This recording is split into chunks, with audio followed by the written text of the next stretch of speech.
Hey everyone, it's JJ. I know you were probably anticipating a mailbag episode to drop today, but instead, we're going to take things back to last summer. I do studies every offseason, and last offseason, I did one where I looked at rookie wide receivers in redraft leagues. I asked the simple question, are they worthwhile in the season-long format? And the data was really interesting, and with people perhaps thinking about roster construction, maybe early best ball drafts, I thought it would be a worthy rewind topic for the show this week. I'll be back in your ears early next week with the Sell Candidates episode. Until then, I hope you enjoy the rewind, and remember to check out lateround.com and get that prospect guide pre-ordered. I think the easiest way to start this is by analyzing things similarly to the other episodes that I've done recently, by looking at ADP expectation and seeing how these rookies performed against that expectation. If you haven't listened to those episodes, no problem. All I'm referring to is a scatter plot where on the x-axis, you've got average draft position. And that data is courtesy of myfantasyleague.com. On the y-axis, you've got points per game. So you plot each player in fantasy football on this graph. Some wide receiver who was selected 50th overall may have scored 12 PPR points per game one year. So that's a data point. Maybe someone at 70th overall scored 16 PPR points per game, and so on.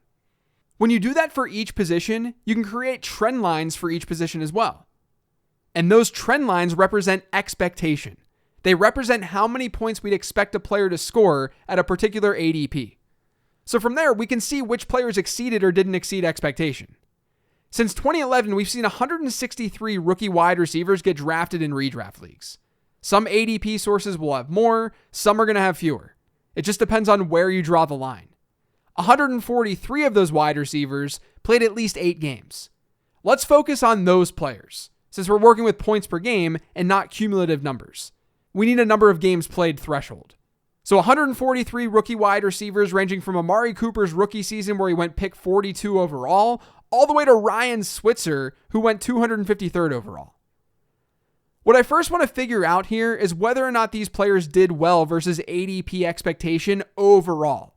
Like just generally, are rookie wide receivers good or bad at exceeding expectation? I can tell you that at the highest of levels, if you group all rookie wide receivers together, the answer to that is that rookie wide receivers overall play below expectation. The average difference between expected points per game versus actual points per game among all of these 143 rookie wide receivers is minus 0.43. Meaning the average rookie is playing 0.43 PPR points per game below expectation. If you listen to some of the episodes that I've done this month, then you might remember how I looked at the percentage of players who exceeded expectation by 3 or more points, calling that a moderate breakout. Well, of the 143 wide receivers, 32 of them were moderate breakouts. That's a 22% rate, and that's lower than the overall wide receiver population during this time frame. So again, at the highest of levels, rookie wide receivers have actually been bad bets, not good ones. The problem with just concluding that and moving on, it's about eightfold. One of the reasons we shouldn't do that is because a lot of this data is likely being dragged down by some serious unpredictability, especially in the late rounds. A rookie wide receiver in your fantasy draft has never played in the NFL. We have no data on that player. We think we know if he's going to be good, but we're naturally going to be better at projecting a player who we've actually seen play on an NFL field. What that means is that we're doing a whole lot of dart throwing with these rookies. And like I said, that's especially true in the later rounds. What's interesting is that the better rookie wide receivers, the ones who are good or have higher ADPs, they've actually exceeded expectation at a pretty decent rate. For some, a really decent rate. Let's start splitting up this sample of 143 wide receivers. Let's group them up into top 100 picks, picks 100 to 150, and then players picked past 150th overall. So 14 wide receivers out of these 143 were drafted in the top 100 of their fantasy drafts. If you think about it, those are the really good wide receivers who were probably early first-round picks in the actual NFL draft. Devontae Smith was barely in that range last year. Jamar Chase was in that range. But players like Jalen Waddle, Elijah Moore, they were outside of it according to this data. We don't see rookie wide receivers in the top 100 ADP very often. Remember, in a 12-team league, that's like the first 8 rounds. But get this, of those 14 wide receivers, 11 of them ended up exceeding expectation. Just exceeded expectation. They outperformed their ADP. But that's a 79% rate. And 36% of them exceeded ADP expectation by 3 or more points. They were moderate breakouts. those breakout rates got worse and worse as you went down in ADP. And remember, I'm comparing all of these players versus ADP expectation. So yes, we'd expect players with a lower ADP to not do as well. But this is all versus expectation. So a player getting drafted earlier has to score more points to meet expectation.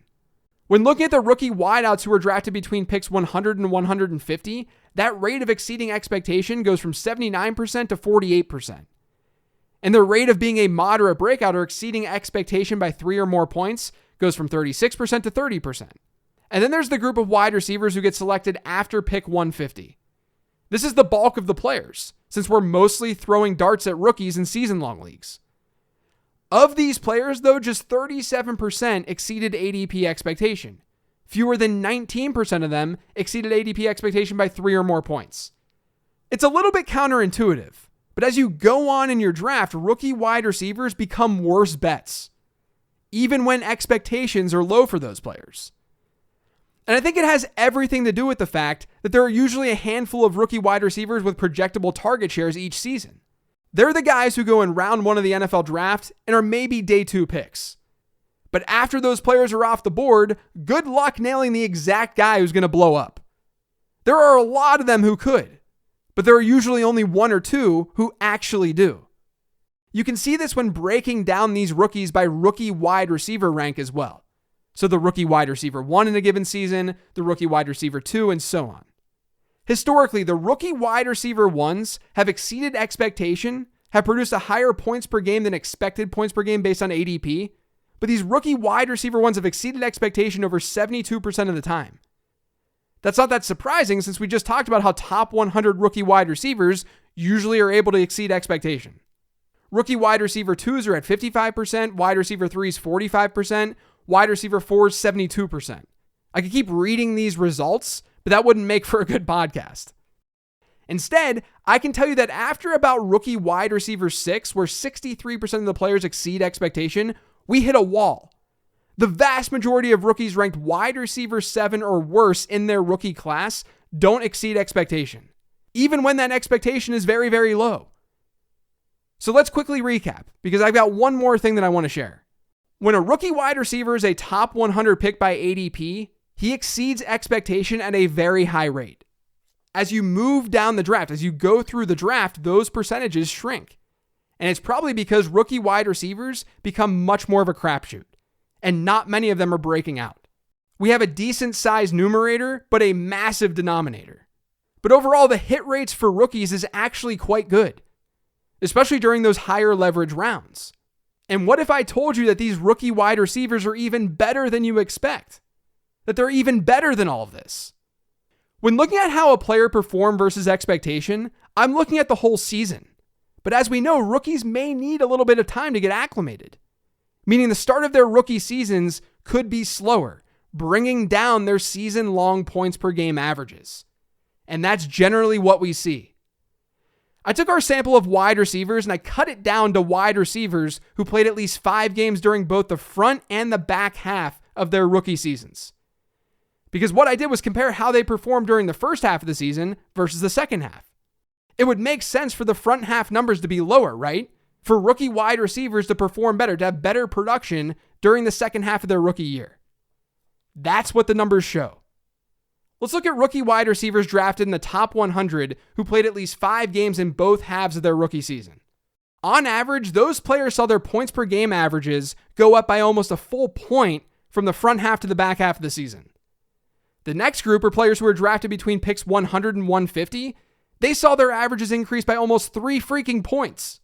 And then the last group, all the players who were drafted after pick 150, their increase from front half to back half points per game was 1.23. So think about what this means. We saw that generally speaking, top 100 rookie wide receivers exceed expectation at a pretty high rate. But those numbers that we're using to conclude that, they include the entire season. In reality, rookie wide receivers have been better during the second half of the season. And that's the more important part of the fantasy season too, because you're in the fantasy playoffs. And the same happens at other rookie wide receiver levels as well. The overall hit rates may not be as good when you're not talking about the stud rookies, when you're not talking about the Jamar Chases of the world. But those hit rates are also skewed a little bit by the fact that rookie wideouts are scoring more points on the back end when things matter most. Think of it this way. Those rookie wide receivers who have been picked between picks 100 and 150 over the years, they're exceeding expectation at a 48% rate. A 50% rate would mean they're just completely average, because half of them are exceeding expectation and half aren't.